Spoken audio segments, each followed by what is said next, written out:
Everyone, welcome back to the new blog. कशा आहात तुम्ही सगळे? मी गायत्री माझ्या ब्लॉग चॅनलमध्ये तुमचं खूप मनापासून स्वागत करते.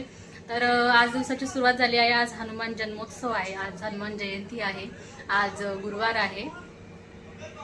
तर सगळ्यात आधी तुम्हाला हनुमान जयंतीच्या खूप साऱ्या शुभेच्छा.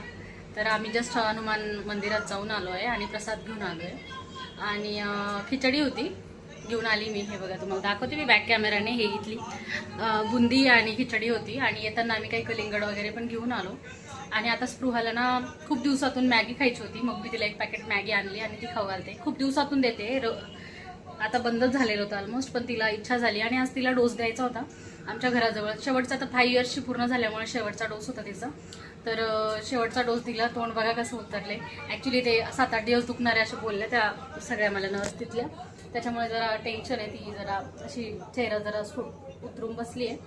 आणि जस्ट मी तिला क्रोसिनची गोळी पण दिली आहे. 7-8 दिवस द्यायच्या त्या गोळ्या आणि तिला ते थोडंसं थंड बर्फाने शेकायचं पण आहे, तेव्हा तिला बरं वाटेल. एनिवेज गाईज, ब्लॉगची सुरुवात झाली आहे. माझ्या दिवसाची सुरुवात पण झाली आहे, देवाच्या दर्शनाने झाली. तर चला आता तुम्ही व्हिडिओ शॉर्टपर्यंत बघत राहा.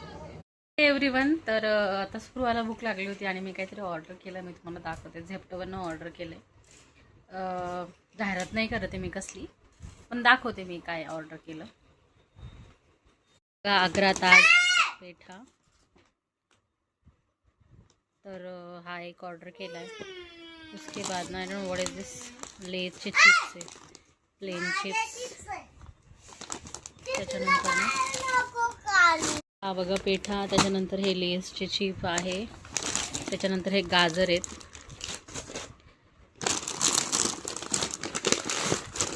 गॉड, हे वाले चिप्स ना मला पण आवडतात, स्पृहाला पण आवडतात, स्पृहाच्या पप्पांना पण आवडतात, म्हणून मी हे घेतले जरा जास्त.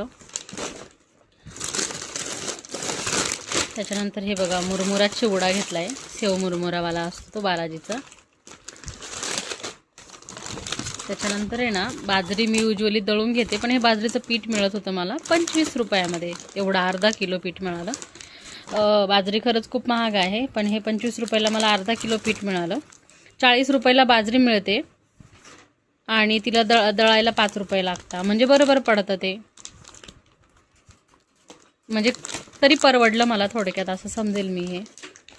आणि शेंगदाणे संपले होते माझे, म्हणून मी शेंगदाणे ऑर्डर केले. आज झालं काय की आमच्या शेजारी एक आंटी मावशी आहेत, त्या म्हणजे खूप एजड आहेत, छान आहे त्या मला सून मानतात त्यांची.